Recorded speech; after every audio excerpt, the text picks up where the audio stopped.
আমরা কেমনে যাব জানি না, বলেন বহু দূরে মদিনা, আমরা কেমনে যাব জানি না। দয়া কর দয়াল আল্লাহ, দয়া কর দয়াল আল্লাহ, নসিব কর মদিনা। লা ইলাহা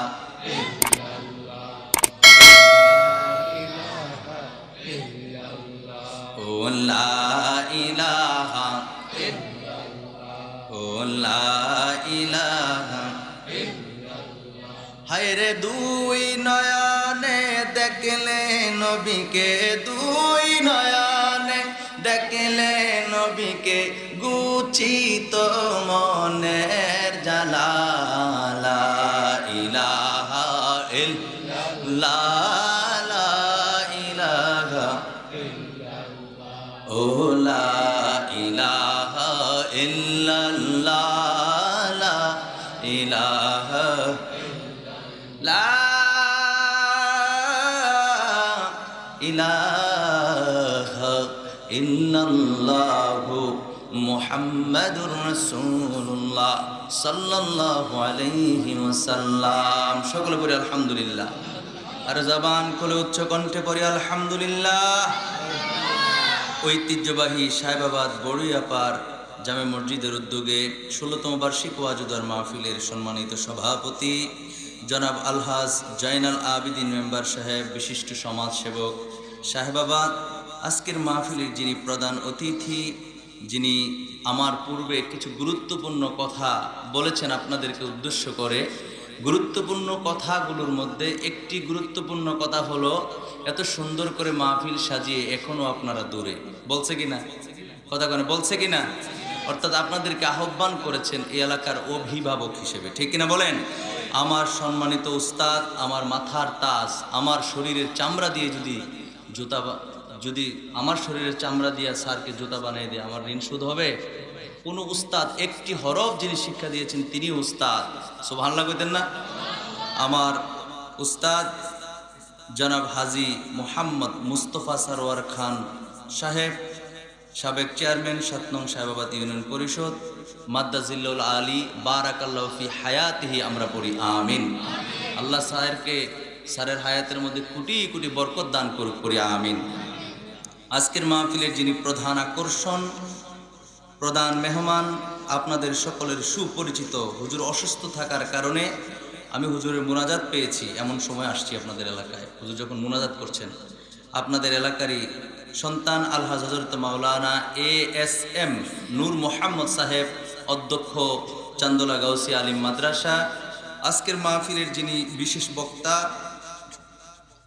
ঐতিহ্যবাহী রামনগর বক্সিয়া দরবার শরীফের দায়িত্বে যিনি রয়েছেন, বিশিষ্ট আলেম দ্বীন আলহাজ হযরত মাওলানা মুহাম্মদ আবু তাহের বক্সি সাহেব মাদ্দাজিল্লুল আলী বারাকাল্লাহু ফি হায়াতিহি ওয়া ইলমিহি, সকলে পড়ি আমিন। আজকের মাহফিলের আরো বিশেষ আলোচক, বিশিষ্ট ইসলামী চিন্তাবিদ, আপনাদের এলাকার প্রীতি সন্তান, আমার সম্পর্কে মামা, যিনি গুরুত্বপূর্ণ তাকরীর পেশ করেছেন আজকের মাহফিলে, হযরত মাওলানা কারি মোহাম্মদ কামরুল হাসান ভুইয়া সাহেব মাদ্দাজিল্লুল আলী বারাকাল্লাহু ফি হায়াতিহি ওয়া ইলমিহি, সকলে পড়ি আমিন। আজকের মাহফিলের আরো বিশেষ আলোচক গাজী মাওলানা মুহাম্মদ জসিমউদ্দিন সাহেব, হযরত মাওলানা AM কাদের খান, যিনি শুরু থেকে পর্যন্ত আমি নরাধমের সাথে বারবার যোগাযোগ করেছেন, আপনাদের অত্র মসজিদের খতিব হযরত মাওলানা MA কাদের সাহেব মাদ্দাজিল্লুল আলী সহ ডাইনে বামে উলামায়ে কেরাম, বিশেষ করে আমার মহাব্বতে যিনি একটি প্রোগ্রাম করেও আজকের মাহফিলে হাজিরা দিয়েছেন, গোপালনগর থেকে এসেছেন, এতক্ষণ এদিকে বসা ছিল, আমার স্নেহের হযরত মাওলানা আবু হানিফ মাসুম এবং মাওলানা কারি আকমালুল আবিদিন সহ অপরাপর উলামায়ে কেরাম, মুরব্বিয়ান আযম, যুবক ভাইয়েরা, পর্দানশীল মা ও বোনেরা, সকলের খিদমতে আমার সালাম, আসসালামু আলাইকুম ওয়া রাহমাতুল্লাহ। আপনারা যারা আসছেন, আমাদের কি বেশি লস হয়ে গেছে? একটু আওয়াজ করতে হবে। বেশি লস হয়েছে? যদি বেশি লস না হয়, আমরা যদি লাভবান হয়ে থাকি, একটু আওয়াজ করতে পারবো জোরে জোরে? যখন যেটা বলবো পারবো তো ইনশাআল্লাহ? একবার হৃদয়ের গহীন থেকে পড়িত একবার আল্লাহু আকবার। বলেন তো ইয়া রাসূলুল্লাহ, বলেন সুবহানাল্লাহ। আসুন, যে রব্বুল আলামিন আপনাকে আমাকে অসংখ্য অগণিত বান্দা থেকে কিছু সংখ্যক বান্দাকে আজকে এই পুত পবিত্র নুরানি ইমানি ইরফানি রুহানি বাৎসরিক মাহফিলে আসার বসার তৌফিক দিয়েছেন, সেজন্য মহামালিকের দরবারে জবানের হকটুকুন আদায় করে উচ্চ কণ্ঠে একবার পড়ি আলহামদুলিল্লাহ। আর জোরে পড়ি আলহামদুলিল্লাহ। সবাই কয় নাই, কিছু কিছু মানুষের জবান বন্ধ ছিল। এই জবান দিয়েছেন তো দিয়েছেন কে? জবানটা খুলে বলেন কে দিয়েছেন? আসুন, হৃদয়ের সবটুকু আবেগ অনুভূতিকে প্রকাশ করে দিয়ে স্বতঃস্ফূর্ত ভাবে রাতের স্তব্ধতা ভঙ্গ করে সিংহের ন্যায় গর্জন করে আরেকবার উচ্চ কণ্ঠে পড়ি আলহামদুলিল্লাহ। সরকার কায়নাত আকা নামদার তাজদার মদিনা হুজুর পুর নূর সাল্লাল্লাহু আলাইহি ওয়া আলিহি ওয়াসাল্লামের উপর দুরূদ ও সালাম পাঠ করি আমরা সকলে পড়ি সাল্লাল্লাহু আলাইহি ওয়া আলিহি ওয়াসাল্লাম। প্রিয় হাজিরিন, আর ভূমিকার মধ্যে না থেকে আমি পবিত্র কালামুল্লাহ শরীফ থেকে দুইখানা আয়াতে কারিমা তেলাওয়াত করেছি। এর উপরে কিছুক্ষণ কথা বলে আমি আমার আলোচনা গুছিয়ে ফেলবো, কারণ আমার উপর একটি দায়িত্ব রয়েছে। ওই দায়িত্ব মাহফিল কমিটির কথাও তো রাখতে হবে, ঠিক কিনা বলেন? সেদিকে যাব। আল্লাহ আমাদের কবুল করুক, পড়ি আমিন। আমার সাথে সকলে পড়ুন আউযু বিল্লাহি মিনাশ শাইতানির রাজিম বিসমিল্লাহির রাহমানির রহিম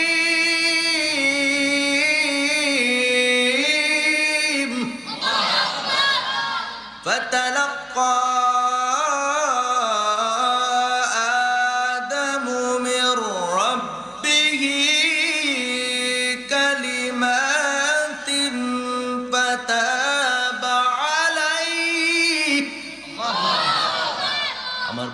বন্ধুর অন্তরের কানটা লাগায় শোনেন।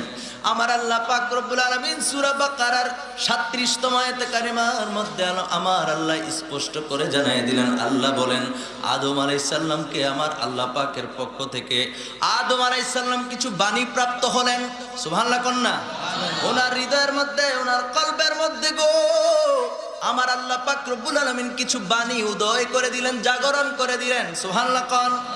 ওই বাণীগুলো দিয়া আমার আল্লাহ পাকের দরবারে যখন ক্ষমা চাইলেন, আমরা তো সবাই জানি আদম আলাইহিস সালাম জান্নাতের মধ্যে একটা ত্রুটি হয়ে গেছে, ভুল হয়ে গেছে। আসলে এটা আল্লাহ পাক রব্বুল আলামিনের একটা কুদরত। কথা বলেন ঠিক কিনা? আমাদের বাবা আদি পিতা আদম আলাইহিস সালাম এবং আমাদের আম্মা জান হাওয়া আলাইহিস সালাম দুইজনে কত সুন্দর ওই জান্নাতের মধ্যে বসবাস করছিলেন, কিন্তু একটা ত্রুটি নামমাত্র আল্লাহ দুনিয়ায় পাঠাবে, এটা আল্লাহর সিস্টেম। যেরকম সুবহানাল্লাহ। তাই বলে ওনাদেরকে গুনাহগার বলা যাবে না। কারণ কি? আল্লাহ নবী দুজানের বাদশা নবী রাহমাতাল লিল আলামিন বলেছেন, আল আম্বিয়া ও মাসুমুন, একজন দুইজন না, শত শত না, হাজার হাজার না, আমার আল্লাহ পাক রব্বুল আলামিন যত নবী রাসূল দুনিয়ায় পাঠাইছেন সমস্ত নবী রাসূল হলো মাসুম। জোরে জোরে কোন সুবহানাল্লাহ। মাসুম কি জানেন? নিষ্পাপ। ওমা সুবহানাল্লাহ করেন। সমস্ত নবী রাসূল কি নিষ্পাপ। যদি আপনি কাউকে গুনাহগার বলে ডাক দিতে দেরি হবে গো, আপনার ঈমান যাইতে দেরি হবে না, ঠিক কিনা বলে? তো আদম আলাইহিস সালাম যে ভুলটা ওনার হয়ে গিয়েছিল, ওই ভুলের কারণে তিনি দুনিয়ার জমিনে আসার পরে আমার আল্লাহ যখন দুনিয়ায় পাঠাইছে, 1 বছর 2 বছর না, আপনার আমার কাছে মনে হবে গল্প কাহিনী। বন্ধুরা আমার না, আদম আলাইহিস সালাম 1 বছর 2 বছর নয়, 100-200 বছর নয়, 300 বছর পর্যন্ত আল্লাহর দরবারে কান্না করছেন, আল্লাহ মাফ করে নাই। আল্লাহু আকবার বলেন। আমার আল্লাহ এটা মার্জনা করেন নাই।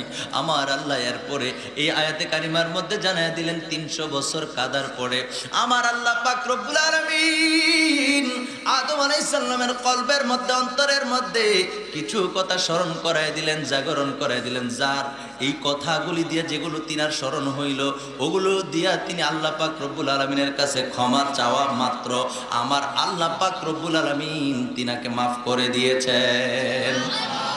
এই আয়াতে কারিমার শেষের দিকে আল্লাহ বলেন, ইন্নাহু হুয়াত তাওয়াবুর রহিম।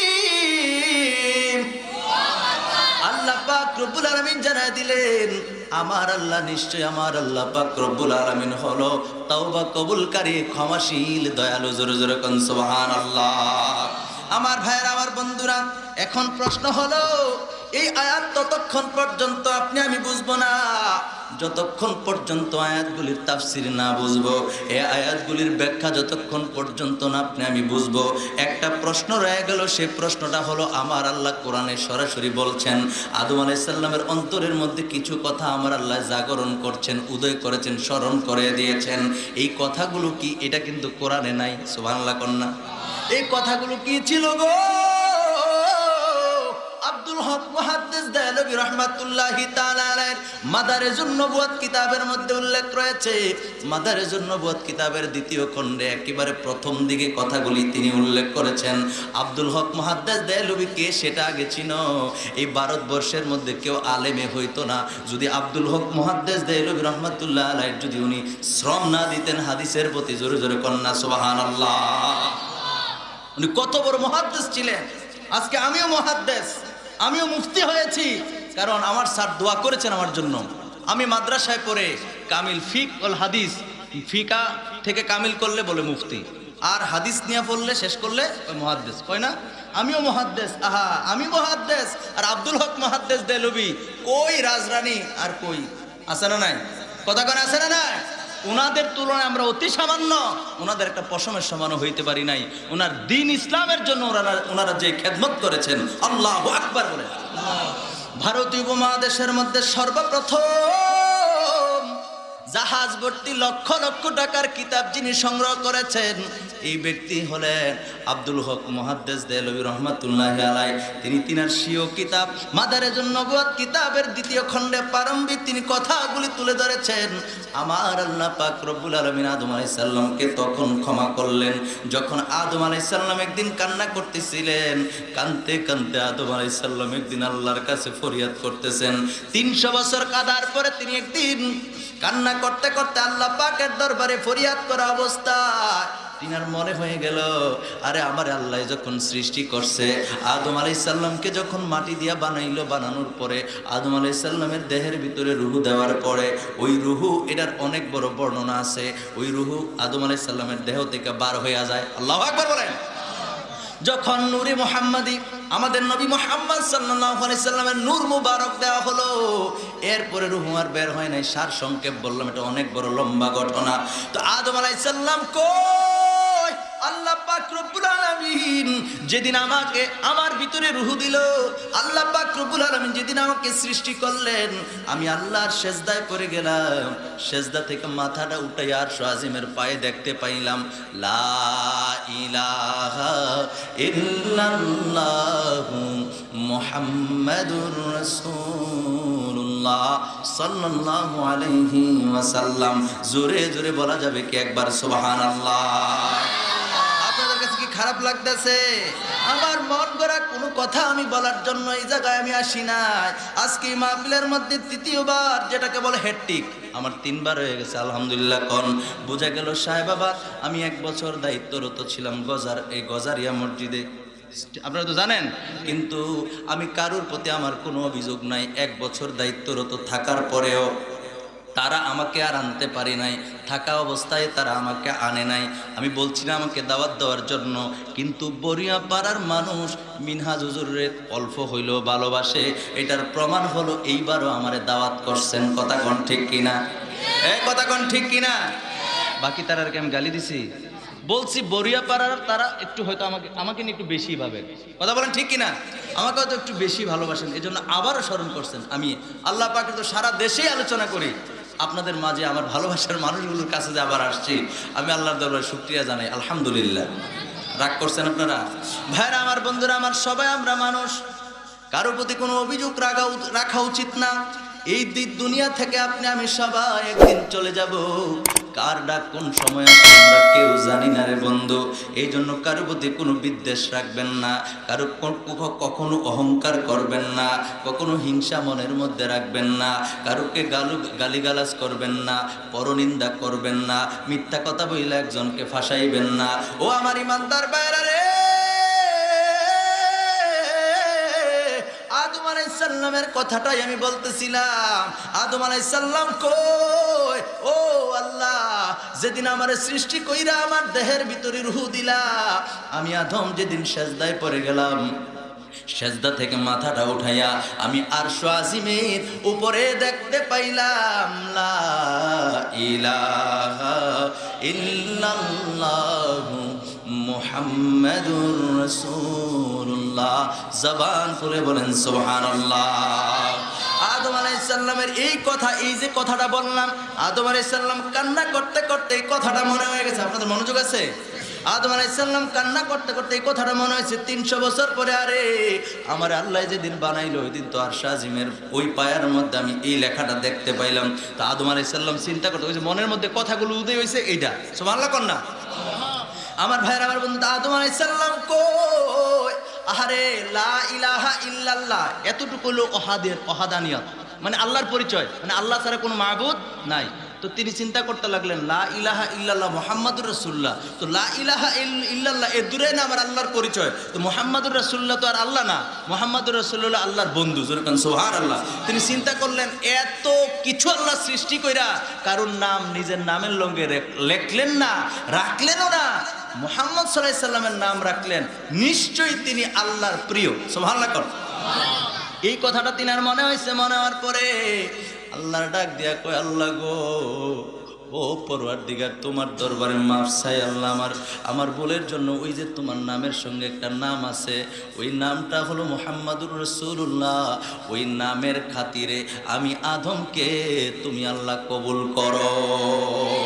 আর জোরে বলেন সুবহানাল্লাহ। রে আমার আদম আলাইহিস সালাম এইভাবে নবীজির নাম মুবারকটা উচ্চারণ কইরা দোয়া করতে দেরি রে, আমার আল্লাহ পাক রব্বুল আলামিনের রহমতের দরিয়ায়, আল্লাহ পাকের রহমতের খাজিনায় একটা জোশ মারল, তরঙ্গ সৃষ্টি হয়ে গেল। আল্লাহ পাক রব্বুল আলামিন সাথে সাথে হযরতে আদম আলাইহিস সালামকে কবুল করে নিলেন। জোরে জোরে কোন সুবহানাল্লাহ। আর জোরে বলেন সুবহানাল্লাহ। এই জন্য এক শায়ের তার গজলের মধ্যে বলেন, কত সুন্দর করে কয়, কইতাম নি গজলটা? আদি পিতা আদম যখন মুসিবতে পড়ে, মোদের নবীর উসিলাতে আল্লাহ কবুল করে। শুনছেন নি গজল? কইতাম নি? আরে আদি পিতা আদম যখন মুসিবতে পড়ে, মোদের নবীর উসিলাতে আল্লাহ কবুল করে। সাকারাতের বিছানাতে দেখা দিও রে, দু জাহানের বাদশা নবী কামলিওয়ালা রে, দু জাহানের বাদশা নবী। আমার মনের গড়েতে রেখেছি যারে, আমার মনের গড়েতে রেখেছি যারে, দু জাহানের বাদশা নবী কামলিওয়ালা রে, দু জাহানের বাদশা নবী। আমার মায়ার নবী রে, আমার দয়ার নবী রে, আমার মায়ার নবী রে, আমার দয়ার নবী রে, দু জাহানের বাদশা নবী কামলিওয়ালা রে, দু জাহানের বাদশা নবী। নবীজির ভালোবাসেনি? নবীজির নাম অন্তর আসেনি? আরে যে আদম সমস্ত পৃথিবীর সমস্ত মানুষের আদি পিতা, উনি আমাদের মূল। জোরে বলেন ঠিক কিনা? হিন্দু বুদ্ধ খ্রিস্টান কেউ পৃথিবীতে আগে না, আগে হলো আদম আলাইহিস সালাম, আর বাকি সব ওনার সন্তান।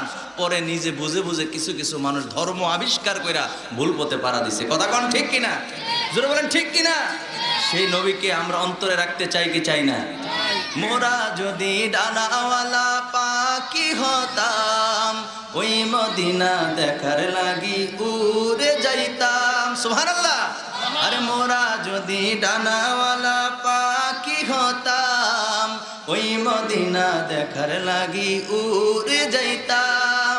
হৃদয় জুড়ে দেখতাম আমি নয়ন ভরে, হৃদয় জুড়ে দেখতাম আমরা নয়ন ভরে। দু জাহানের বাদশা নবী কামলিওয়ালা রে, দু জাহানের বাদশা নবী রে, দয়াল নবী রে আমার মায়ার নবী রে, দয়াল নবী রে আমার মায়ার নবী রে। দু জাহানের বাদশা নবী কামলিওয়ালা রে, দু জাহানের বাদশা নবী কামলিওয়ালা রে। আমার মনের ঘরেতে রেখেছি যারে, আমার মনের ঘরে রেখেছি যারে, দু জাহানের বাদশা নবী কামলিওয়ালা রে, দু জাহানের বাদশা নবী কামলি। একটা জবানও বন্ধ রাখবেন না, চিৎকার মেরে বলেন সুবহানাল্লাহ। ভাইরা আমার, বন্ধুরা আমার, তো আদম আলাইহিস সালাম ডাক দিয়ে কয়, আল্লাহ আল্লাহ ও পরওয়ারদিগার, তোমার নামের সঙ্গে যার নামটা রয়েছে গো আল্লাহ, নিশ্চয়ই তিনি তোমার মাহবুব, নিশ্চয়ই তিনি তোমার বন্ধু, নিশ্চয়ই তিনি তোমার প্রিয়। আল্লাহ, ওই তোমার প্রিয় বন্ধুর নামের খাতিরে আমি আদমকে তুমি মাফ করে দাও। জোরে জোরে কোন সুবহানাল্লাহ। আল্লাহ পাক রব্বুল আলামিন সাথে সাথে আদম আলাইহিস সালামকে ক্ষমা করে দিলেন। সুবহানাল্লাহ কইতেন না? 300 বছর কাদার পরেও যে আল্লাহ পাক রব্বুল আলামিন ক্ষমা করলেন না, দোয়া কবুল করলেন না, নবীজির নাম মোবারক নিতে দেরি গো, আমার আল্লাহ দোয়া কবুল করে নিলেন। আদম আলাইহিস সালামকে সৃষ্টি করার পরে আমার আল্লাহ সমস্ত ফেরেশতাদেরকে বলেছিল, এই ফেরেশতাদের মধ্যে প্রথম দিকেই আমার আল্লাহ জানিয়ে দিয়েছেন, আমার আল্লাহ সমস্ত ফেরেশতাদেরকে ডেকে বলেছিলেন, ও ফেরেশতারা তোমরা আদমকে সিজদা করো। সুবহানাল্লাহ কোন না? আমার বানানো কোনো কথা নয়। পৃথিবীর কোনো আলেম অস্বীকার করলে কাফের হয়ে যাবে। কোরআনের একটা অক্ষর যদি কেউ অস্বীকার করে, একটা হরফ যদি অস্বীকার করে, তাইলে তার আর ঈমান থাকে না রে বন্ধু। আমার আল্লাহ কোরআনুল কারীমের মধ্যে জানিয়ে দিয়েছেন, আমার আল্লাহ কোরআনুল কারীমের মধ্যে বলে দিয়েছেন, ও ফেরেশতারা, যদি আমি আয়াত কইরা অর্থ করতে যাই সময় অনেক বেশি হয়ে যাবে, সেজন্য সেদিকে যাচ্ছি না। আমার আল্লাহ বলছে, রে ফেরেশতারা আদমকে সিজদা করো। সবাই সিজদা করলো, দলে দলে সবাই সিজদা করলো। ও বন্ধুরা আমার, ভাইয়েরা আমার, কিন্তু সিজদা করলো না আজাজিল ফেরেশতা। নাম কি? আজাজিল ফেরেশতা। আমার আল্লাহ পাক রব্বুল আলামিন এই আজাজিল ফেরেশতাকে আমার আল্লাহ বলে দিলেন, আমার আল্লাহ জানিয়ে দিলেন, তুই হলি প্রদভষ্ট, তুই হলি কাফের, কিয়ামত পর্যন্ত তুই আমার রহমত থেকে বঞ্চিত হয়ে গেলি। আল্লাহু আকবার বলেন, আর জোরে বলেন আল্লাহু আকবার। অথচ সেই আজাদিল ফেরেশতা তার এমন কোন জায়গা নেই পৃথিবীতে সেজদা পড়ে নাই। অর্থাৎ এত পরিমাণে 950 বছর পর্যন্ত ইবাদত বন্দিগি করার পরেও সমস্ত ইবাদত বন্দিগি বরবাদ হয়ে গেল শুধু আল্লাহর একটা হুকুম না মানার কারণে। আল্লাহু আকবার বলে। মূলত আদম আলাইহিস সালামকে তাফসীরের কিতাবের মধ্যে এসেছে, আদম আলাইহিস সালামকে সিজদা করার কথা আমার আল্লাহ বলেছেন। এই জন্য আদম আলাইহিস সালামের মধ্যে তখন আপনার আমার নবীর নূর মুবারক বিদ্যমান ছিল। জোরে কোন সুবহানাল্লাহ। আমার আল্লাহ পাক রব্বুল আলামিন আদম আলাইহিস সালামের মধ্যে যখন নবীজির নূর মুবারক দিলেন, এরপরে আল্লাহ পাক রব্বুল আলামিন হুকুম করেছিলেন আদম আলাইহিস সালামকে সিজদা করার জন্য। জোরে জোরে কোন সুবহানাল্লাহ। আর জোরে কোন সুবহানাল্লাহ। যেই নবীর খাতিরে আদম আলাইহিস সালামকে সেদিন এত সম্মান দিয়েছেন, সেই নবীর খাতিরে আবার আল্লাহ পাক রব্বুল আলামিন 300 বছর কাদার পরে আদম আলাইহিস সালামের দোয়াটা কবুল করে নিলেন। জোরে কোন সুবহানাল্লাহ। আমার ভাইয়েরা, আমার বন্ধুরা, এখন আসেন আর 2-4-5 মিনিট আমি আলোচনা করব, খুব মনোযোগ দেন। এখন আমরা তো আর আদম না, আমরা আদম সন্তান। কথা বলেন ঠিক কিনা? আদম আলাইহিস সালামকে আমার আল্লাহ নবীজির খাতিরে ওনার দোয়াটা কবুল করেছেন। বন্ধুরা আমার, ভাইয়েরা আমার, এখন আপনার আমার ভুল ভ্রান্তি হয় কি হয় না? আওয়াজ করে বলেন, হয় কি হয় না? গুনাহ আসেনি? আপনার আমার পাপ আসেনি? আরে আপনারটা আপনি কোন, আমি গুনাহগার, আমার ভুল আছে, আমার অপরাধ আছে। আল্লাহর দরবারে পৃথিবীতে এমন কোন মানুষ নাই যে যার তার ভুল ভ্রান্তি নাই। কথা বলেন ঠিক কিনা? কারো কম কারো বেশি। আপনি হাজার চেষ্টা করছেন সারাদিন একটাও গুনাহ করতাম না, কিন্তু আল্লাহ পাক রব্বুল আলামিন যেটা বলেছেন, ফামান ইয়ামাল মিসকালা যাররাতিন খায়রান ইয়ারা ওয়া মান ইয়ামাল মিসকালা যাররাতিন শাররান ইয়ারা। এই যে আল্লাহর হুকুম কালাম বলছেন, সূরা জিলজালের শেষের দিকে আল্লাহ জানিয়ে দিয়েছেন, আল্লাহ পাক রব্বুল আলামিন যাররা পরিমাণ নেকের হিসাব নেবেন, যাররা পরিমাণ বদের হিসাব নেবেন। আল্লাহর আইনে, আল্লাহর ধরা অনুযায়ী আপনি আমি সবাই অপরাধী, ঠিক কিনা বলে? কথা কয় না, ঠিক কিনা? আপনার আমার অপরাধের জন্য আপনি আমি কেমন করে ক্ষমা পাবো, জানার দরকার আছে না নাই? কথা কয় না, জানার দরকার আছে না নাই? বন্ধুরা আমার, ভাইয়েরা আমার, গতকালকে মাহফিল করছি শিমপুর আমার ওই গোলাম মাওলা ভাই গেছে, জিএম সুন্নি এইচডি মিডিয়ায় এই ওয়াজগুলা পাবেন, নূর ইসলামিক মিডিয়ায় ওয়াজগুলা পাবেন, এরকম করে মেহরাব এইচডি মিডিয়ায় ওয়াজগুলা পাবেন। বন্ধুরা আমার, ভাইয়েরা আমার, গতকালকের মাহফিলের তুলনায় আজকের মাহফিলের পরিবেশ আমার মনে হয় 6-7 গুণের বেশি হবে আজকের তুলনায়। আলহামদুলিল্লাহ কন্যা। আমি আপনাদেরকে বলছি না যে আপনারা ছোট মাহফিল কেন করলেন, যেমন পরিবেশ তেমনই আমার সামনে যদি হাজার হাজার লক্ষ লক্ষ মানুষও থাকে, আমি কোরআন হাদিস থেকে এইভাবে আলোচনা করি, কখনো নিজের ভিতরে এটা আনি না এরকম মজলিস ছোট হয় না, কোনো মতে কইয়া দেখি, এরকম আমি কখনো করি না। কারণ আলোচনা যারা আসছে আমার শ্রোতা মনোযোগ সহকারে যদি একজন শুনে এটাই যথেষ্ট। কথা কোন ঠিক কিনা? আবার আজকে আপনার শ্রোতা কম আছেন বিষয়টা এরকমও না, বোঝার জন্য বলছি, আপনাদের মনোযোগ সবার কামনা করছি, এটা বোঝার জন্য আমি ওই কথাটা বলছি। মনোযোগ আছে সবার? মনোযোগ থাকলে সবাই আওয়াজ করেন না কেন? মনোযোগ আছে? ভাইরা আমার, বন্ধুরা আমার, তো আপনার আমার অপরাধগুলি মাফ করানোর দরকার আছে না নাই? আপনার আমার অপরাধগুলি, জুলুম করেছি, নফসের প্রতি অন্যায় করেছি, অবিচার করেছি, যারা কুফরি করে, যারা শিরিক করে, যারা নফসের উপরে জুলুম করে, অত্যাচার করে, গুনাহ করে, এই গুনাহগুলি কেমন করে মাফ করাইতে হবে সেটার বিধান আছে না নাই? কথা কোন আছে না নাই? এটা কেমন করে মাফ চাইবেন বন্ধুরা আমার, ভাইয়েরা আমার, এই জন্য কুরআনুল কারীমের মধ্যে সূরা নিসার 64তম আয়াতে কারিমার মধ্যে আমার আল্লাহ জানিয়ে দিয়েছেন, আমার সাথে পড়েন, আউযু বিল্লাহি মিনাশ শাইতানির রাজিম, বিসমিল্লাহির রাহমানির রাহিম,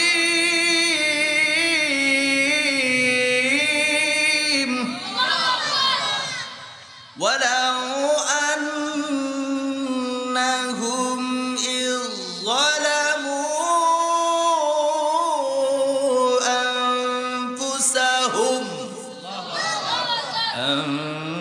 আনফুসাহুম জাউক।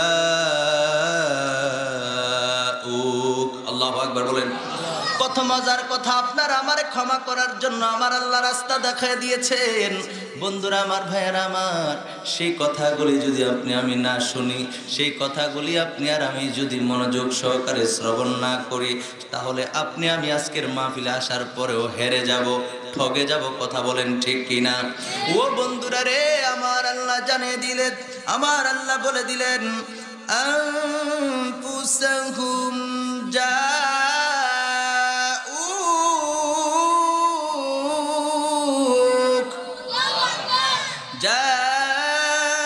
جاءوك فاستغفروا الله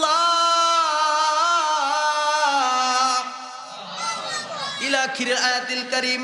বন্ধুরা আমার, ভাইয়েরা আমার, সূরা নিসার 64 নম্বর আয়াতে কারিমার মধ্যে আমার আল্লাহ জানিয়ে দিলেন, আমার আল্লাহ বলে দিলেন, ওয়ালাউ আন্নাহুম ইযযালামু আনফুসাহুম, আমার আল্লাহ কয়, বান্দারে ও বান্দা, তোমরা যারা গুনাহ করেছো, তোমরা যারা অপরাধ করেছো, তোমরা যারা পাপ করে ফেলেছো নিজের নফসের উপরে, আনফুসাহুম, নিজের নফসের উপরে যারা অন্যায় করেছো, জুলুম করেছো, পাপ করেছো, আমার আল্লাহ কয়,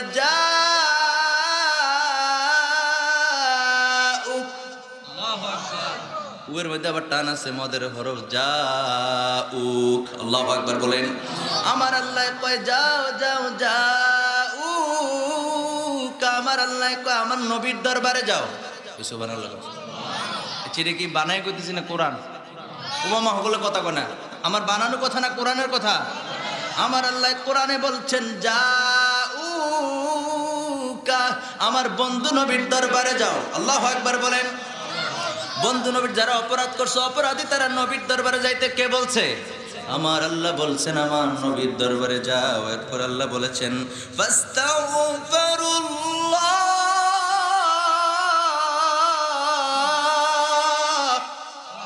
আল্লাহ বলেন নবীর দরবারে গিয়া যদি আমি আল্লাহর দরবারে তওবা করো, ইস্তেগফার পড়ো, সুবহানাল্লাহ কন্না, নবীর দরবারে গিয়া যদি আল্লাহ কয় আমি আল্লাহর কাছে ক্ষমা চাও, আমার আল্লাহ বললেন, আল্লাহ জানিয়ে দিলেন ওয়াস্তাগফারা লাহুমুর রাসূল।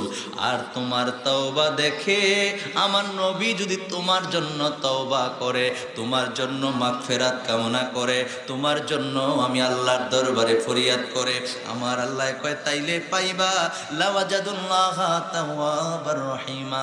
আমার আল্লাহ কয় তাইলে আমি আল্লাহরে পাইবা তওবা কবুলকারী রহমানুর রহিম। জোরে জোরে কোন সুবহানাল্লাহ। কথা বুঝছেন? বুঝেন নাই? মনোযোগ দেন। আল্লাহ কইছে অপরাধ, আমাদের তো অপরাধ সবারই আছে, কথা করে আছে না নাই? এই ছেলে, আমাদের সবার অপরাধ আছে, সবার জীবনে ভুল ত্রুটি আছে।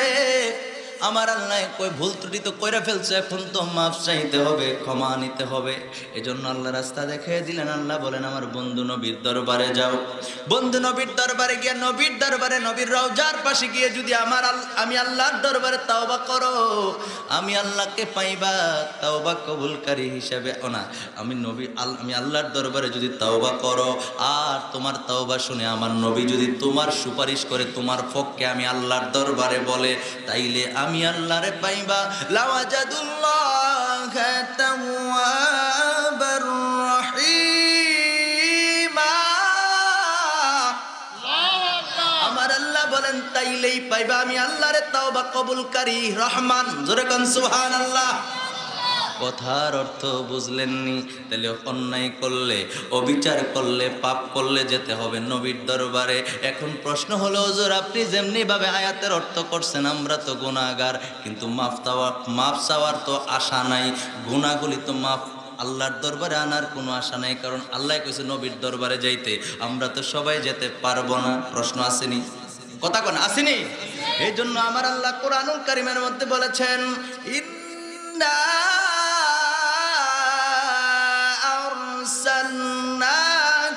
শাহীদা। আল্লাহু আকবার বলেন। আমার আল্লাহ বলছেন আমার বন্ধু নবীরে আমি আল্লাহর শাহেদ, সাক্ষীদাতা হিসেবে পাঠাইছি। আমার আল্লাহ কয় কুরআনুল কারীমের মধ্যে আয়াত নাজিল করে আমার আল্লাহ বললেন আমার বন্ধু নবী পৃথিবীর সমস্ত উম্মতকে দেখেন, দেখার ক্ষমতা আমি আল্লাহ দিয়েছি। আমি আল্লাহ সাক্ষী রূপে আমার নবীরে পাঠাইছি। আমি নবীরে দেখি না, কিন্তু নবী আপনারে আমারে দেখে। গুনাহ হইছে মনে সুবহানাল্লাহ কোনে? আর জোরে বলেন সুবহানাল্লাহ। আর মুসলিম শরীফের প্রথম খণ্ডে 512 পৃষ্ঠার মধ্যে রয়েছে আন সাওবান রাদিয়াল্লাহু তাআলা আনহু قال হাদিসে মুসলিম, খুব মনোযোগ দেন। আন সাওবান রাদিয়াল্লাহু তাআলা আনহু قال قال رسول الله صلى الله عليه واله وسلم ان الله زوالي الارض فرأيت مشارقها ومغاربها الى اخر الحديث الشريف। আল্লাহু আকবার বলেন। হাদিসটা অনেক লম্বা, আমার নবী নিজে বলছেন আমার আল্লাহ আমারে দয়া কইরা, আমার আল্লাহ ইন্নাল্লাহ নিশ্চয়ই আল্লাহ তাআলা জাওয়ালিয়াল আরদ, আরদুন অর্থ হইছে জমিন, ঠিক আছে না হুজুর? আরদুন অর্থ হইছে জমিন, পুরা পৃথিবীর জমিন। আমার আল্লাহ কয় আমার নবী কয় ফারাআইতু, যার বলে আমার আল্লাহ পাক রব্বুল আলামিন গোটা পৃথিবীর জমিনকে আমি নবীর কাছে আমার আল্লাহ সংকীর্ণ করে দিয়েছেন। ফারাআইতু, যার ফলে নবী বলছেন মাশারিকাহা ওয়া মাগারিবা, যেখান থেকে সূর্য উদিত হয় এবং যেখানে অস্তমিত হয় আমি নবী সবটা দেখতে পাই। যদি কোন কেমনে, এটা আপনার বিষয়, কেমনে কথা বলেন, এটা আপনার বিষয় তো। কেমনে তো বহুত কিছু আছে। কেমনে? আরে সাত আসমান, এই যে আকাশের উপর আসমান দেখতে পাই, সাধারণ একটা সামিয়ানা টাঙাইছেন, কতগুলা খুঁটি দিছেন। আমার আল্লাহ তো আসমান সাজায় রাখছে, একটা খুঁটিরও ব্যবহার করে নাই। সুবহানাল্লাহ।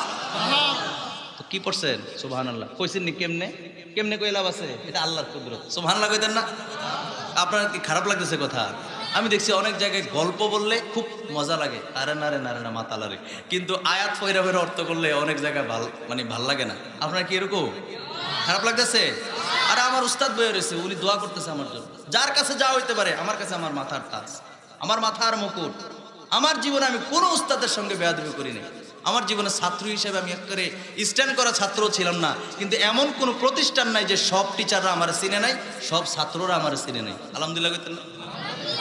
সাক্ষী আমার স্যার, পুরা স্কুলের, পুরা কলেজের। এই যে আমার দোস্ত জাহাঙ্গীর ভাই আছেন বসে, আমরা এক ক্লাসমেট, সায়েন্স ডিপার্টমেন্টে পড়ছি, ভাই নিচে বয়ে রয়েছে, ঠিক আছে?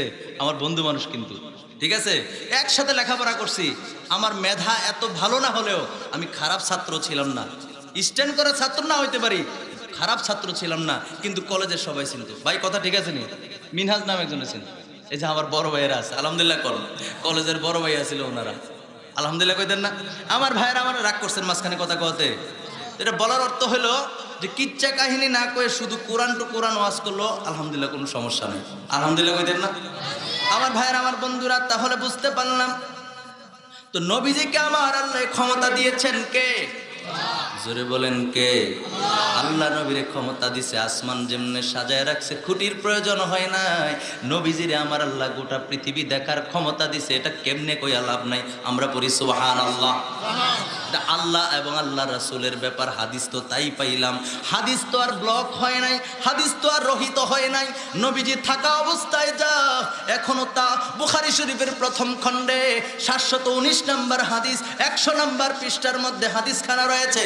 আল্লাহর নবী দুজানের বাদশা নবী রাহমাতাল লিল আলামিন বলেন, ও আমার উম্মত, নবীজির একজন সাহাবী হযরতে বেলাল রাদিয়াল্লাহু তাআলা আনহু আযান দিলেন। মসজিদে নববীতে আযান দেওয়ার পরে নামাজের সময় হয়েছে, একামত দিয়েছেন। একামতের শেষে দাঁড়াইছেন নবীজি। সুবহানাল্লাহ কন্না হাদিস খোলেন, হাদিসে বুখারী, হাদিস খোলেন প্রথম খণ্ড 100 নম্বর পৃষ্ঠা 719 নম্বর হাদিস। আল্লাহর নবী একামত শেষে ওই এক ইমামতির জায়গা থেকে দাঁড়াইলেন। দাঁড়ায় পেছনের দিকে ফিরা ডাক দিয়া কয়, সাহাবীরা রে, ও আমার সাহাবীরা, তোমরা কাতারকে সোজা করো, কাতারকে সোজা করো। বলার পরে নবী বললেন, সাহাবীরা, আমি নবীর সামনে যেমন দেখতে পাই, পিছনেও তেমন দেখতে পাই। সুবহানাল্লাহ। আপনি যদি কোন কেমনে, তো কেমনের দরকার আছে আপনি? সুবহানাল্লাহ কইতেন না? এটা আল্লাহ এবং আল্লাহ রাসূলের ব্যাপার। এই মর্যাদা দিয়েছেন তো দিয়েছেন কে? আল্লাহ দিয়েছেন। কাকে দিয়েছেন? আপনার আমার নবীকে। আপনি কিন্তু খুশি হওয়ার কথা, ঠিক কিনা বলেন? কারণ কি মুসা নবীর উম্মত আছেন? ওইসব কথা কয় না। মুসা নবীর উম্মত আছেন, ঈসা নবীর উম্মত আছেন, দাউদ নবীর উম্মত আছেন, আর কি বলে নূহ নবীর উম্মত আছেন। তো অন্য নবীর উম্মত তো নাই, শব্দ মুহাম্মদ সাল্লাল্লাহু আলাইহি সাল্লামের উম্মত। তাহলে নবীর প্রশংসা শুনলে তো এই অন্তরের মধ্যে খুশি খুশি হওয়ার কথা। এই কথা কোন ঠিক কিনা? এইজন্য রাসূলুল্লাহর শান শুনলে নবীর আশেকগণ, নবীর উম্মতগণ, খাঁটি প্রেমিকগণ দিলটা এত বড় হয়ে যায়, তারা যেন দিলের ভিতরে, কলবের মধ্যে, অন্তরের মধ্যে কেমন যেন একটা নাচতে থাকে যে নবীর শান, নবীর মান, নবীর মর্যাদা, নবীর তাজিম, নবীর ইজ্জতের কথা শুনলে তাদের ছোট্ট মনটা কেমন যেন বড় হয়ে যায়। কথা বলে ঠিক কিনা?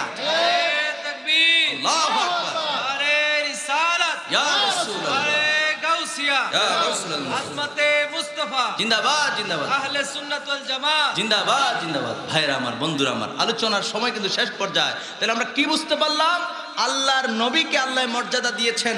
তো আল্লাহ বলছেন, বান্দা, তোমরা অপরাধ করে ফেলেছো, তোমরা গুনাহ করে ফেলেছো, তোমরা নিজের নফসের উপর জুলুম করে ফেলেছো, তো ক্ষমা তো চাইতে হবে। কেমনে চাবো? আল্লাহ বলেন, যাউকা, আমার নবীর দরবারে যাও। এখন নবীর দরবারে যাওয়ার তো অর্থ আমাদের নাই, নবীর দরবারে যাওয়ার তৌফিক তো আমাদের সকলের নাই। তাহলে কেমনে ক্ষমা চাবো? নবীর দরবারে সরাসরি যাওয়ার আমি গুনাহগারের তৌফিক হয়েছে, যাওয়ার সুযোগ হয়েছে। আমার উস্তাদ, আমার শিরুতাজ, উনি গিয়েছেন, জানে মদিনা শরীফের এরিয়ার ভিতরে ঢুকার সাথে সাথে পুরা কলিজা শীতল হয়ে যায়। ঠিক কিনা বলেন স্যার? কলিজাটা শীতল হয়ে যায়। মক্কা গিয়েছি, মদিনায় গিয়েছি, মদিনা শরীফের হাওয়াটাই কেমন যেন প্রাণ ঠান্ডা করে ফেলে। আল্লাহু আকবার বলেন। অথচ মক্কা শরীফে, মসজিদে হারাম শরীফের এরিয়ার মধ্যে যদি কেউ 1 রাকাত নামাজ পড়ে, বাংলাদেশে 1 লক্ষ রাকাত নামাজের সমান সওয়াব। আল্লাহু আকবার বলেন। মানে বাংলাদেশে 1 লক্ষ রাকাত পড়লে যেই সওয়াব, আর মদিনা শরীফ আর মক্কা শরীফের বাইতুল্লাহর এরিয়ার মধ্যে কেউ যদি 1 রাকাত পড়ে, সমান। সুবহানাল্লাহ না? তাহলে ওইখানের 1 রাকাত আর বাংলাদেশে 1 লক্ষ রাকাত। আল্লাহু আকবার বলেন। মসজিদে নববী, যেটাকে নবী নিজে বলেছেন যে এই মসজিদে নবী হলো আমি নবীর মসজিদ, সুবহানাল্লাহ না? ওই মসজিদে নববীতে কেউ যদি 1 রাকাত পড়ে, বাংলাদেশে 50,000 আছে। আল্লাহু আকবার বলেন। বাংলাদেশের 50,000 আর ওই জায়গায় কয় রাকাত? 1 রাকাত। আর একটা জায়গা আছে আল আকসা, ওই যে ফিলিস্তিনে। আহা, আমাদের জাতি ভাইয়েরা কি পরিমাণে যে তাদের জীবন চলে যাচ্ছে, নির্মম পাখির মতো গুলি করে করে তাদেরকে হত্যা করছে, কি পরিমাণে মুসলমানদের উপরে জুলুম অত্যাচার চলছে, কথা বলেন ঠিক কিনা? সেই তুলনায় আমরা এখনো মায়ের গর্ভে আছি, ঠিক কিনা বলেন? মায়ের গর্ভে মানে একটা সন্তান মায়ের কোলে যেরকম নিরাপদ, একটা কুসুম যেরকম ডিমের ভিতরে নিরাপদে থাকে, আপনার আমার মনে হয় তাদের তুলনায় আমরা এখন ওইরকম নিরাপদে আছি, কথা বলেন ঠিক কিনা? সেই মসজিদ আকসা, আল আকসা মসজিদের মধ্যে কেউ যদি 1 রাকাত নামাজ পড়ে বাংলাদেশে 50,000, আল্লাহু আকবার বলেন। ওই মসজিদে নববীর মতো, কথা বুঝতে পারছি? আর গোটা দুনিয়ার সমস্ত জামে মসজিদের মধ্যে যদি আপনি পড়েন, এটা জামে মসজিদ না? জামে মসজিদ বুঝেন কারে কয়? জামে মসজিদ হলো যেখানে জুমা হয়। সুবহানাল্লাহ কয় না? আর জোরে কর না সুবহানাল্লাহ। আমার ছোট কালটা স্কুলে গেলেও এমন একজন পীর মসজিদের সঙ্গে আমি জীবন কাটাইছি, চালাইতেছি, এক যুগ হয়ে গেছে। মুকাররম বাড়ি সাহেব হুজুর ছিলেন নি? ওনার আব্বা মুফতি সৈয়দ শামসুদ্দোহা বাড়ি, ওনার সঙ্গে আমি এক যুগ, পুরো 12 বছর কাটাইছি ওনার সাথে সাথে। আতরওয়ালার সঙ্গে থাকলে কিসের গ্রান আসে? কিসের গ্রান? আতরের গ্রান। তো ঠিক তদ্রূপ এলেমওয়ালার সঙ্গে থাকলে অটোমেটিকলি যারা লগে আছে তাদের ভিতরে এলেম প্রবেশ করে, করে কিনা বলেন? কারণ তার সব কথা ইলমিয়া না, বলতে বলতে শুনতে শুনতে শুনতে শুনতে এমন একটা পর্যায়ে চলে যায় যে তারও একসময় অনেক জ্ঞান হয়ে যায়, ঠিক কিনা বলেন? আমার স্যার তো কয়, আর খাবার খাওয়ার সময় কইছে, তোমার আল্লাহ কবুল করছে এই লাইনে নজিরবিহীন আছে এলাকার মধ্যে কেউ? স্কুলে পড়লাম, এসএসসি পাস, স্যার তো বলছে, আবার বলতেছি, এসএসসি পাস করছি সায়েন্স ডিপার্টমেন্ট থেকে, মহালক্ষ্মীপাড়া শরীফ উচ্চ বিদ্যালয় থেকে, তখন আমার উস্তাদ তিনি, আলহামদুলিল্লাহ পড়েন। এরপরে সায়েন্স ডিপার্টমেন্ট থেকে সাহেবার ডিগ্রি কলেজ থেকে, যে আমার বন্ধু জাহাঙ্গীর ভাই আছে, সায়েন্স ডিপার্টমেন্ট থেকে পড়ছি। এরপরে আমার এই হুজুর বলছে, তুমি একটা কাজ করো, তুমি মাদ্রাসায় চলে আসো। আমি বললাম, হুজুর এখন কেমনে কি করবো?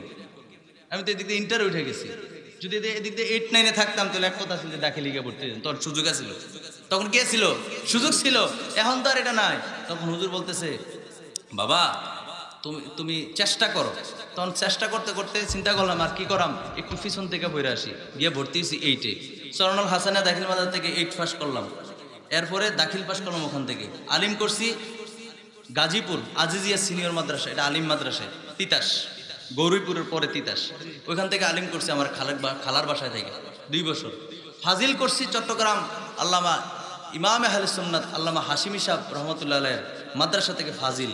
কামিল করছি হাটাজারি সিফাতুলি গাউসিয়া মইনিয়া কামিল মাদ্রাসা থেকে ফিকা এবং হাদিস 2টার থেকে শেষ করছি, আলহামদুলিল্লাহ কইতেন না? এটা বলার অর্থ হলো এত কিছু, প্রথম যে জীবনের যে শুরুটা, প্রথম যে স্টাডির যে ইয়াটা আছে, এটা যদি মাদ্রাসায় হয় তাহলে তার লেখাপড়াটা কিন্তু ভালো হয়, যেই লাইনে থাকে, ঠিক কিনা বলেন? কিন্তু আলহামদুলিল্লাহ আমিও কামেল পাস করছি, যে 1, 2, 3, 4, 5 মাদ্রাসায় সম্পূর্ণ পড়ছে। আমি গুনাহগার, অহংকার করে বলি না, আল্লাহ আমাকে কম দেয় নাই। আমার হুজুরের বরকতে, আমার স্যারের দোয়ার বরকতে, মা বাবার দোয়ার বরকতে আমার কোনো অংশ আল্লাহ আমার কম দেয় নাই, আলহামদুলিল্লাহ কইতেন না? আর জোরে পড়েন আলহামদুলিল্লাহ। এই কথাগুলো বলছে আল্লাহর দরবার কান ধরিয়ে, অহংকার করে বলে নেই। আল কিবরিয়াউ হৃদয়, অহংকার হচ্ছে আল্লাহর চাদর, আল্লাহর চাদর নিয়ে বান্দা টানাটানি করলে সাথে সাথে সে ধ্বংস হবে, পতন হবে, ঠিক কিনা বলে? অহংকার করে বলে নেই, আপনাদের কাছে দোয়া নেবার জন্য বলছি। এই সাহেবাবাদের সাথে আমার একটা অন্তরের সম্পর্ক, যেহেতু কলেজে পড়ছি, এই মসজিদে আমি ইমামতি করছি, আমার উস্তাদরা আছে, সেই জন্য এই সাহেবাবাদের সাথে আমার অন্তরের একটা টান আছে না নাই? কথা কন না, আছে না নাই? এই ক্যামেরাগুলো চলতেছে, কোনোদিন কোনো মজলিসে এই কথাগুলো বলে নেই, আজকে যেগুলো বলছি কোরআন আমার হাতে, দরকার নাই তো, এগুলো প্রয়োজন নাই, আমার উস্তাদ আছে বলে আমি বলছি, আলহামদুলিল্লাহ কইতেন। রাগ করছেন? যে কথাটা বলতেছিলাম, জামে মসজিদ কাকে বলে? যে মসজিদের মধ্যে জুমার নামাজ হয়, কথা ঠিক আছে? আর যেটা পাঞ্জেগানা মসজিদ, এটা তো 5 ওয়াক্ত নামাজের বোঝে নই, কথা কোন ঠিক কিনা? তো পাঞ্জেগানা মসজিদে কেউ যদি গোটা পৃথিবীর সমস্ত জামে মসজিদের মধ্যে কেউ যদি নামাজ আদায় করে, তাহলে ঘরের নামাজ থেকে জামে মসজিদে নামাজ পড়ার কারণে 500 গুণ সওয়াব বেশি। জোরে জোরে কোন সুবহানাল্লাহ। আপনি বরিয়াপাড়া সাহেবাবাদের বরিয়াপাড়া জামে মসজিদের মধ্যে যদি নামাজ পড়েন, ঘরে যেই নামাজটা 500 রাকাত পড়লে যেই সওয়াবটা পাইবেন, এই মসজিদের মধ্যে 1 রাকাত পড়লে তার সমান সওয়াব। সুবহানাল্লাহ পড়েন। আপনি একই নামাজ যদি বাইতুল মুকাররমের মধ্যেও পড়েন, এটা একটা নেকও বেশি হবে না। এই জামে মসজিদে পড়লে যেই সওয়াব, বাইতুল মুকাররম এটা বাংলাদেশের জাতীয় মসজিদ হতে পারে, কিন্তু এটা জামে মসজিদ, সওয়াবের মর্যাদার দিক দিয়ে সমান। জোরে জোরে কোন সুবহানাল্লাহ। বাইতুল মুকাররম জাতীয় মসজিদ হইলো, কেউ যদি কোন যে আমি হেনিকে নামাজটা বললে সওয়াব বেশি পাবো, এটা ভুল। এই ধারণাটা ভুল। কথা বুঝাইতে পারছি? কথাটা বুঝছেন তো? কথা অন্যদিকে চলে যাচ্ছে, সময়টাও আমার আল্লাহ সময়টাও শেষ হয়ে যাচ্ছে, আমি রেখে দিলাম। আমার আল্লাহ পাক রব্বুল আলামিন বলছেন নবীর দরবারে যাইয়া ক্ষমা চাওয়ার জন্য। এই কথাটা বলে শেষ করে দিচ্ছি। তো নবীর দরবারে কেমনে যাবো? তো আল্লাহ রাসূল তো বলেছেন আমি নবীকে আমার আল্লাহ গোটা পৃথিবী দেখার সুযোগ করে দিয়েছেন, গোটা পৃথিবীর জমিনকে সংকীর্ণ করে দিয়েছেন। আল্লাহু আকবার বলেন। একটু দূরে শরীফ পড়ি, আল্লাহুম্মা সাল্লি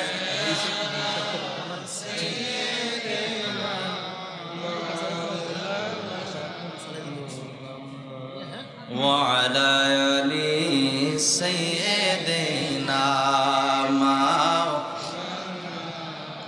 আরশের নিচে সিজদায় পড়ে কাঁদবেন নবী যারে যার। হাসরের ময়দানে আরশের নিচে সিজদায় পড়ে কাঁদবেন নবী যারে যার। মাফ করে দাও ওহে আল্লাহ উম্মত আমার গুনাহগার। আল্লাহুম্মা সাল্লি আলা সাইয়্যিদিনা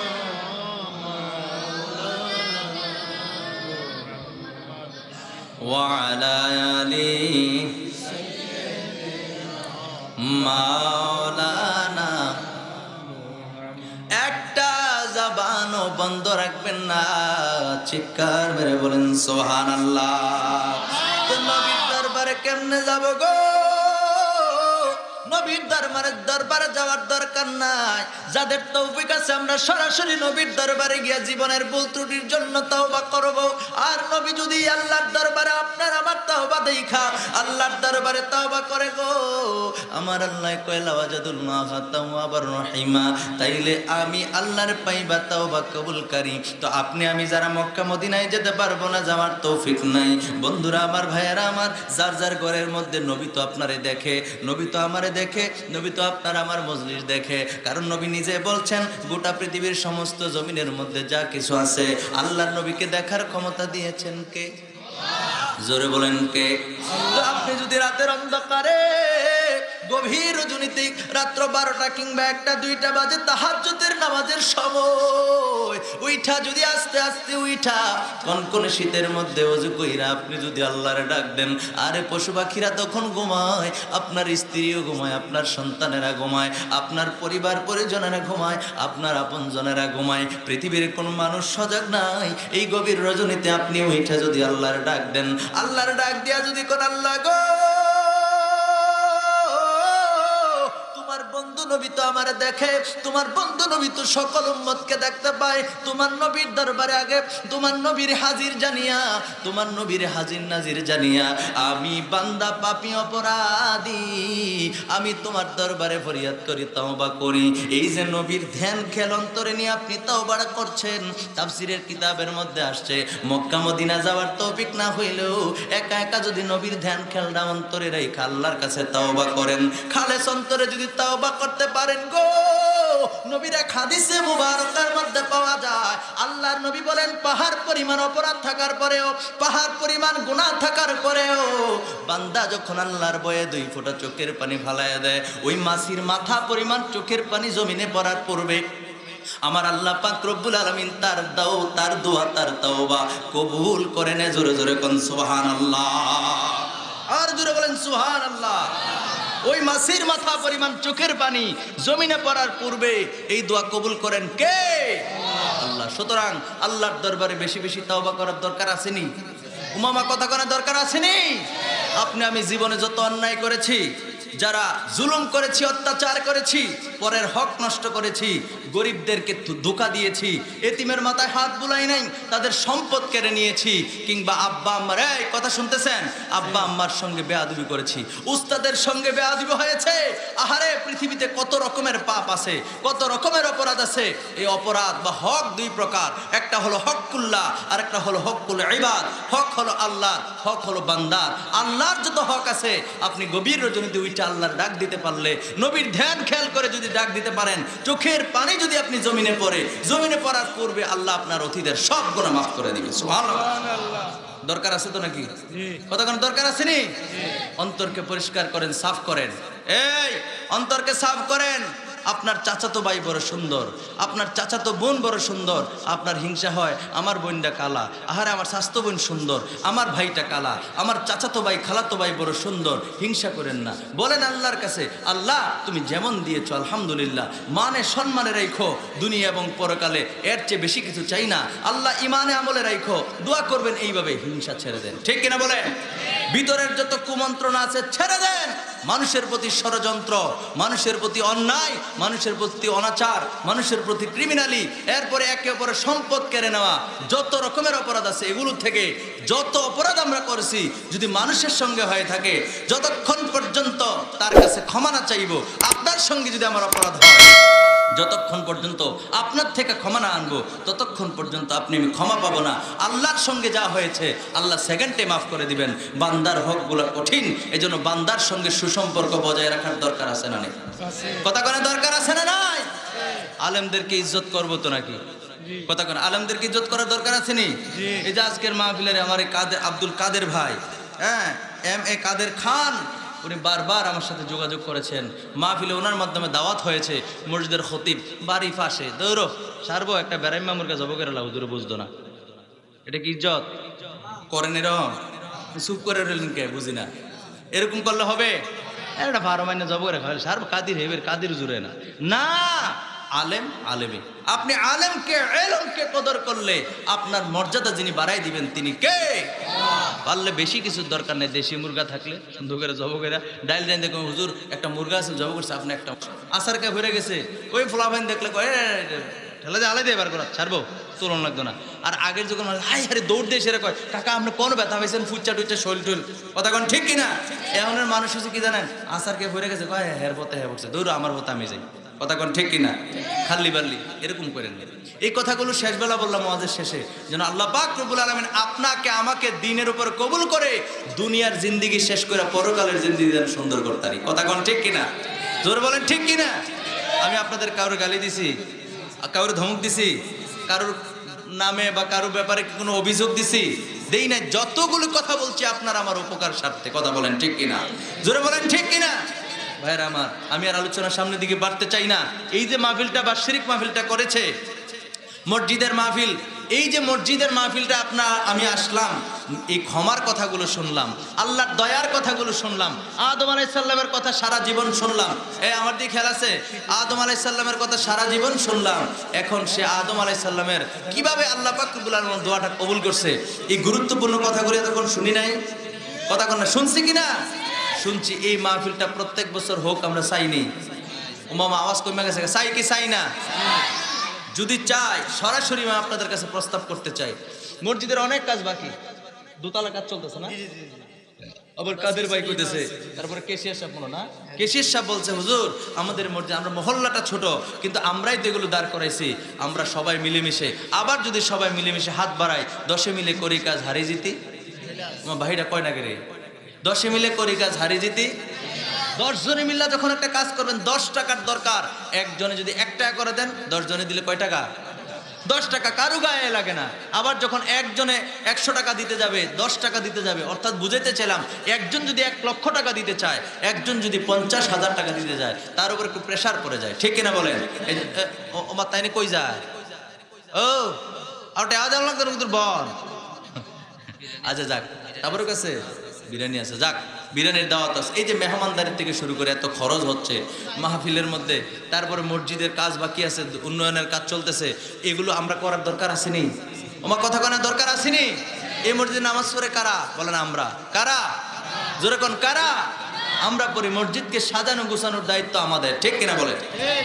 এই জন্য ভাইরা আমার, বন্ধুরা আমার, আল্লাহর নবী বলেন মান বানা লিল্লাহি মাসজিদান বানাল্লাহু লাহু বাইতান ফিল জান্নাহ। আল্লাহর নবীর হাদিস, নবী করিম সাল্লাল্লাহু আলাইহি সাল্লাম বলেছেন, যে ব্যক্তি দুনিয়ার জমিনে আল্লাহর ঘর নির্মাণ করবে, মসজিদ নির্মাণ করবে গো, আমার আল্লাহ পাক রব্বুল আলামিন তাকে জান্নাতের মধ্যে একটা স্পেশাল ঘর বানায়া দিবে। সুবহানাল্লাহ বলেন। তার জন্য একটা স্পেশাল ঘর বানায়া দিবেন, যিনি তিনি কে? এখন বলবেন হুজুর জান্নাতে যাইতে পারলে চলে, স্পেশাল ঘরের আর কি দরকার? ও বন্ধু, স্পেশাল ঘরটা কেমন হবে দুনিয়ার একটা ছোট্ট উদাহরণ দেই। আপনি আমি বিভিন্ন জায়গায় বিয়া খাইতাম, গেছিনি? বরযাত্রীর লোকে গেছিনি? বিয়া খাইতে গেছি। এখন বরযাত্রী সবাই গেছে, জামাইরে বাইতে রেখে গেছেন, আমরা খাওয়ান দিব না দৌড়ান দিব? খানা দিব না দৌড়ান দিব? সবাই কথা কয় না, কি দিব? আচ্ছা ঠিক আছে, বরযাত্রী লইয়ে গেছেন। বরযাত্রী লইয়া যাওয়ার পর স্পেশাল কত সুন্দর করে সামিয়ানা টাঙ্গাইছে, কত সুন্দর করে চেয়ার টেবিল দিছে, কত সুন্দর ব্যবস্থা, বিয়ের পরিবেশ করছে। এরপরে দেখবেন প্যান্ডেলের একটা কানির মধ্যে আরো একটু স্পেশাল করে ফুল দিয়ে সাজাইয়া ছোট্ট একটা ঘরের মতো সাজাইয়া রাখছে, ঠিক কিনা কোন? এই জোরে বলেন ঠিক কিনা? এটা কি আপনার লেগে বানাইছে? এটা দিয়ে বলে বইলে বিপদ আছে, কথা কন ঠিক কিনা? এটা বরের জন্য বানানো হয়েছে। দুনিয়ার নৌসার জন্য আমরা একটু সম্মান যেরকম করলাম, আল্লাহর ঘর নির্মাণের জন্য যে ব্যক্তি দুনিয়ার জমিনে টাকা পয়সা খরচ করবে, মসজিদ নির্মাণ করবে, আমার নবী ডাক দেয়া কয়,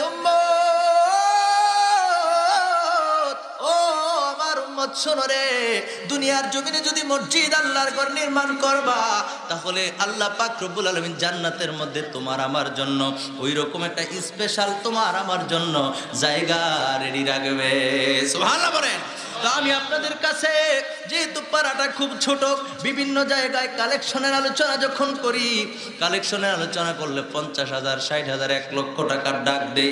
আমার কাদের ভাই কয়, হুজুর বেশি ডাক দিলে উঠতে যাইব, আপনি একটু কমায় টমায় দিয়ে নাচ্ছে 20,000 টাকা দেওয়ার মতো কে আছে? আসেনি? হ্যাঁ হ্যাঁ, একটু আগে আসেন, জায়গা হইতেছেন, একটু সামনে আসেন। লা ইলাহা, আসেন আসেন, মাশাআল্লাহ আসেন। ও লা ইলাহা, একবারে সাফড়ে সামনে সামনে। ও লা ইলাহা, জায়গা হইতেছে না, সবাই সামনে।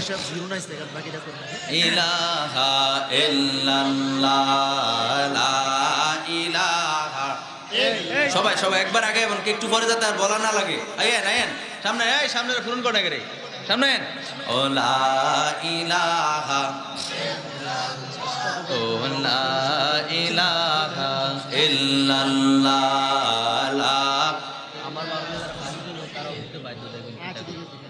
লা ইলাহা। এই যারা খালি কা, ওমা তারা কি বোবা, কানে শোনা না নাকি? আর একটু আগে না, আল্লাহর ওয়াস্তে এতবার কইলে কেমন হইব? আর একটু সামনে আয়েন। লা ইলাহা, লা ইলাহা ইল্লাল্লাহু মুহাম্মাদুর রাসূলুল্লাহ সাল্লাল্লাহু আলাইহি ওয়াসাল্লাম। আর জোরে কোন সাল্লাল্লাহু আলাইহি ওয়া আলিহি ওয়াসাল্লাম, কোন আলহামদুলিল্লাহ। আর জোরে কোন আলহামদুলিল্লাহ। আল্লাহ গো,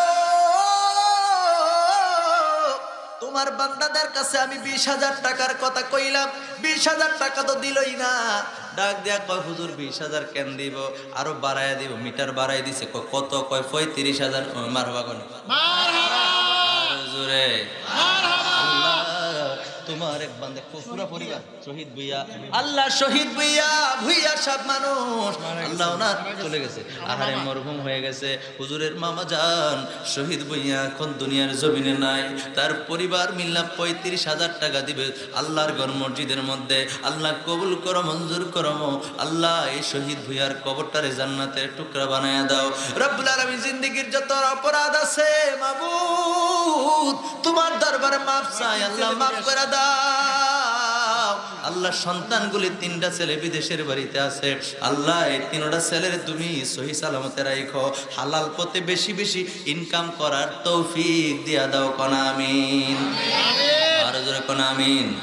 আর কে আছেন 20,000 টাকার সবার জন্য হুজুর দোয়া করবে, মোনাজাত করবে, আজকের মাহফিলে আখিরি মোনাজাত করবেন। আল্লামা হযরত মাওলানা আবু তাহের বকশী হুজুর, উনিও খুব নিকটে আছে। আমি হয়তো 5-10 মিনিট আপনাদের সামনে এই সাবজেক্টটা নিয়ে সামনের দিকে আগাবো। বন্ধুরা আমার বেশি দেরি করব না। কে আছেন 20,000 টাকা 20,000 টাকা দেওয়ার মতো আল্লাহর ঘর মসজিদে আল্লাহর কোন বান্দা আছেন? বন্ধুরে ব্যবসা করেন, চাকরি করেন, কিংবা দুনিয়ার কোন ব্যবসা শাদীর মধ্যে আছেন, দুনিয়ার কোন বিজনেসের মধ্যে আপনি লিপ্ত আছেন, ভালো একটা চাকরি করেন। বন্ধুরা রে, প্রত্যেক দিন মাহফিল সাজানো হবে না, প্রত্যেক দিন আপনার কাছে টাকাও খোঁজা হবে না, টাকাও চাওয়া হবে না। কে আছেন রে বন্ধু 20,000 টাকা দিবেন আল্লাহর ঘর মসজিদে? আমি দোয়া করব, হুজুরও শেষে দোয়া করবে। কে আছেন 20,000 টাকা দেওয়ার মতো? কে আছেন 20,000 টাকা দেওয়ার মতো? 20,000, মাত্র 20,000 টাকা চাইছি এই বড়ুয়া পাড়া মসজিদের মধ্যে। 20,000 টাকা দেওয়ার মতো আল্লাহর কোন বান্দা আছেন? বান্দারে, ও আল্লাহর বান্দা, ও বান্দা, দান করলে কখনো দান কমে না। আল্লাহর কোন বান্দা সরে আজকে মাহফিলে 20,000 টাকা দিবা? আমি দোয়া করব, আব্বা নাই, আম্মা নাই, আব্বার জন্য আম্মার জন্য দোয়া হবে। আহারে, তোমার দিনের, তোমার জিন্দিগির অপরাধের জন্য ক্ষমা চাওয়া হবে, তোমার বাকি জিন্দিগির জন্য দোয়া চাওয়া হবে। কে আসো 20,000 টাকা দিবা? আর আমার আল্লাহ এত মর্যাদা বাড়ায় দিবে, তারা আল্লাহর নবীর ঘোষণা রয়ে গেছে। আমরা সবাই দোয়া করব। কে আছো রে মাহফিলে 20,000 টাকা দিবা? আল্লাহর ওয়াস্তে টাকা দান করলে, আল্লাহর ঘর মসজিদে টাকা দান করলে বান্দা কখনো গরিব হয় না। কথা কোন ঠিক কিনা? জোরে কন্যা ঠিক কিনা? এই কোরআনে আমার আল্লাহ জানায় দিচ্ছেন, বান্দারে দান করলে দান কখনো বিফলে যায় না, দান কখনো বিফলে যায় না। আমার আল্লাহ পাক রব্বুল আলামিন দান করলে এটা আল্লাহ বাড়ায়া দেয়। জোরে কন্যা সুবহানাল্লাহ। কে আছেন 20,000 টাকা দেওয়ার মতো? কেউ কি নাই? আমি তো মনে করছি একটু কমায় টমায় কইলে, 20,000 টাকার কথা কইলে, মসজিদ ঘর নির্মাণের কাজ চলতেছে, হয়তো বা 4-5 জন লোক আপনারা দাঁড়ায় যাবেন। একজনও এ পর্যন্ত 20,000 টাকার কথা বলেন নাই। কে আছেন 20,000 টাকা? একটা লোক চাই, শুধুমাত্র একটা লোকের পরে আবার কমাই দেব। একটা লোক কে আছে? রিপন সৌদি আরব প্রবাসী, ভালো আছে? প্রবাসী মোহাম্মদ রিপন মিয়াজার, এটা শাহ আলী, ওই যে রিপন, রিপন ভাই। হ্যাঁ, 60,000 টাকা 60,000 টাকা। না রে তাকবীর, আও না, ইতা আওয়াজ হইতো না, সুন্দর করে টেও ইরম করলে হইতো না, একটু লারা সারা দিয়ে ওঠেন। নারে তাকবীর, নারে রিসালাত। আল্লাহ রিপন মিয়া, রিপন ভাই, আল্লাহ রিপন সাহেব, উনি মসজিদের ফ্যানগুলির দোতলার সবগুলা ফ্যান আল্লাহ অনেকটা হিসাব করছেন 60,000 টাকা। আল্লাহ তোমার ঘর মসজিদে দিবে 60,000 টাকা। ধরে কোন মারহাবা। আল্লাহ মঞ্জুর করো। 12টা মাস মানুষ যখন দোতলায় উঠবে, নামাজ পড়বে গো, ওই ফ্যান সাইরা দিয়া নামাজ পড়ার কারণে ফ্যানের বাতাস যতজন খাইব ততজনের নামাজের সমান সওয়াব দিবেন যিনি, তিনি কে? আল্লাহ আমার ভাইকে কবুল করে নাও, অসুস্থ মানুষ, আল্লাহ আমার ভাইটারে সুস্থ করে দাও রব্বুল আলামিন। ও পরওয়ারদিগার, আব্বা আম্মা আপনজনদের মধ্যে যারা কবরে ঘুমায় গেছে, আল্লাহ প্রত্যেকের কবরগুলি জান্নাতের টুকরা বানায় দাও। আল্লাহ ভাইকে যদি দুনিয়ার কোনো অপরাধের কারণে বিমারি দিয়ে থাকো, আমরা সবাই মাফ চাই, আল্লাহ মাফ করে দাও, আল্লাহ মাফ করে দাও কোন আমিন। আর কে আছেন? আর কে আছেন বন্ধু সাহেব? 20,000 টাকার তো কথা তো একজনে কর নাই। একজনে 60,000 টাকার কথা কইলো, আরেকজনে 35,000 টাকার কথা কইলো। 20,000 টাকার কি একটা লোক আমি মজলিসের মধ্যে পাবো না? বাংলাদেশের কত জায়গায় আল্লাহ আমার ন্যায় দয়া কইরা, আমি নরাদম ছোট্ট মানুষ, যত জায়গায় গিয়া কালেকশন করি রে, 50,000 1 লক্ষ টাকা চাইলেও আল্লাহ শেষ পর্যন্ত হইল মিলাই দেয়। আজকের মজলিসের মধ্যে 20,000 টাকা দেওয়ার মতো কে আছেন? 20,000 টাকা দেওয়ার মতো কে আছেন? 20,000 টাকা দেওয়ার মতো কে আছেন? একজন ব্যক্তিও কি নাই? একজনও কি নাই মসজিদে? এই 20,000 টাকা দান করবেন, আল্লাহর কোন বান্দা কি ডাইনে পাবে নাই? ও বন্ধু বরিয়া পাড়ার আমার মা বোনেরা যারা আছেন, ও আমার মা বোনেরা গো, স্বামী বিদেশের বাড়িতে থাকে, ভাই বিদেশের বাড়িতে থাকে, আরে সন্তান বিদেশের বাড়িতে থাকে, এই রকম কে আছেন? যদি কেউ থাকেন, আপনার স্বামীর জন্য দোয়া হবে, আপনার সন্তানের জন্য দোয়া হবে, আল্লাহ যেন স্বামী সন্তানকে ভালো রাখে। কোন মা বোন আসেননি গো আজকের মাহফিলে 20,000 টাকা দিবেন? কেউ নাই? নারে তাকবীর, নারে রিসালাত। আল্লাহ আজকের মাহফিলের বিশেষ মেহমান উপস্থিত হয়েছেন, আল্লাহ কবুল করো কোন আমিন, আর জোরে কোন আমিন। আর কে আছেন, কে আছেন বন্ধুরা? আমার হুজুর চলে আসছে, দোয়া করবো একটু পরে। কে আছেন 20,000 টাকা দেওয়ার মধ্যে? একজনও নাই। এতগুলি আল্লাহর বান্দা, এতগুলি আল্লাহর বান্দা। মনটারে পাথরের মতো কইরেন না রে বন্ধু, মনটারে ওই মাটির মতো করেন। কারণ পাথরের মধ্যে আমরা উস্তাদরা শিখাইছে, পাথরের মধ্যে যদি বীজ বপন করেন, বীজ বপনও করা যায় না, চারাও রোপণ করা যায় না, কিন্তু মাটির মধ্যে যাহা করবেন তাহাই। কথা কোন ঠিক কিনা? মাটির মধ্যে সব হয়, ফসল ফলাদি। এত সুন্দর এই দৃশ্য মাটি থেকে হয়। কথা বলেন ঠিক কিনা? এজন্য মাটির মতো নরম করেন, পাথরের মতো শক্ত করেন না, পাথরের মধ্যে কিচ্ছু হয় না। মনটারে মাটির মতো নরম করেন। নরম করে দিয়ে কেউ আসেননি মাহফিলে 20,000 টাকা দেওয়ার মতো কি কেউ নাই? আর এই ডাক্তার রাখলাম, এতে বেশি তো কোন সম্ভব না, সময় তো চলে যায়। 20,000 টাকার ডাক্তার আমি রাখলাম আপনাদের কাছে। আল্লাহ কবুল করলে কারো হৃদয়ে যদি আল্লাহর ঘরের প্রতি যদি একটু হৃদয় থেকে একটু প্রেম আসে, ভালোবাসা আসে, তাইলে 20,000 টাকা আসতেও পারে। ঠিক কিনা বলেন? কথা কন না ঠিক কিনা? কেউ আসেননি? 10,000 টাকা যেন একদম কমাই দিছি। 10,000 টাকা দেওয়ার মতো কে আছেন? 10,000 টাকা দেওয়ার মতো কে আছেন? আল্লাহর কোন বান্দা আছেন আল্লাহর মসজিদে 10,000 টাকা দিবেন? বন্ধু, 10,000 টাকার গলায় ছুরি লাগাইলে আপনি গরিব হইতেন না।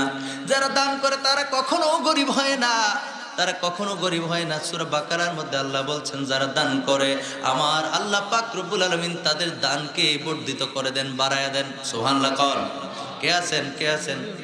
10,000 টাকা দিবেন কে আছেন? নারে তাকবীর। নামটা কি জানো ভাইয়ের?